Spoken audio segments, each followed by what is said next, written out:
I'm Pat Doris. Welcome to The Story. You know, when you call for an ambulance, you want it there fast. In Multnomah County, though, the odds of that happening seem to be getting worse every passing month. And that is our big story tonight.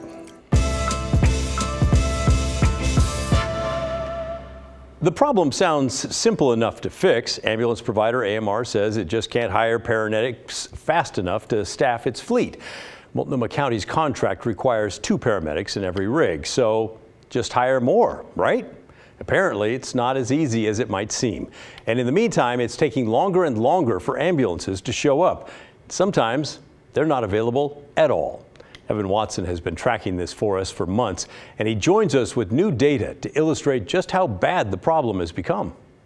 Engine 74, AMR is level 0. Multnomah County has an ambulance problem. Ambulances are arriving to emergencies later and later, frequently failing to meet the county's standards. In May, a man in a wheelchair, hit by a hit-and-run driver, died in the street while waiting 32 minutes for an ambulance to arrive. Ambulance provider AMR blames a shortage of paramedics and the county's commitment to a 2-paramedic system. But ambulance crews aren't just late to the scene. Often dispatchers don't have any ambulances available to send to emergency calls. This is a huge issue that I think everybody I know in government is really concerned about. How can we improve the system and what we can do? So it's a big shared priority that we have. It's called Level 0, a code for when there are 0 ambulances ready to respond. New data shows more than 6,300 Level 0 incidents in Multnomah County over the last 6 months. That's more than 6,000 times when a person called 911 for emergency medical help, and 911 dispatchers couldn't send an ambulance.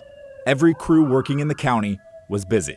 That's incredibly disturbing. I mean, I think all of us, if we were having some kind of family emergency, medical emergency, we would want to pick up the phone and be able to have an ambulance come to have a response. Normally in Level 0 situations, fire crews show up first to provide initial treatment.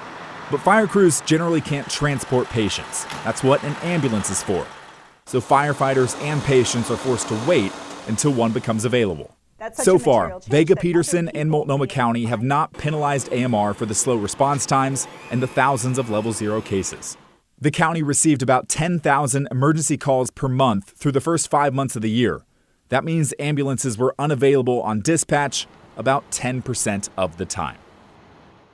Evan joins me now, and I was wondering, when it's at that Level 0, does that mean no ambulance forever for you, or just hang on, we'll get one to you as soon as possible? It's a Level 0 at the dispatch level, so there is a hold waiting for the next ambulance to be available. And interestingly, in the data with that, you can see how many calls are waiting on ambulances. It's sometimes 5, 10, 15 911 calls that all need an ambulance to respond. It could be held up in the hospital bay, it could be on a different call with that. So yes, an ambulance will be coming as long as the call still needs that, but then sometimes, it waits too long, and then the opportunity, the chance is gone there. Wow, okay. And why can't AMR just hire more people? AMR and other ambulance providers point to a national shortage of paramedics. They say that it's tough to find people with this level of training, and an issue for them as well right now to retain the paramedics that they have and to hire new ones to bring in. And Multnomah County has the 2 paramedic requirement, which we've talked about a lot here on The Story.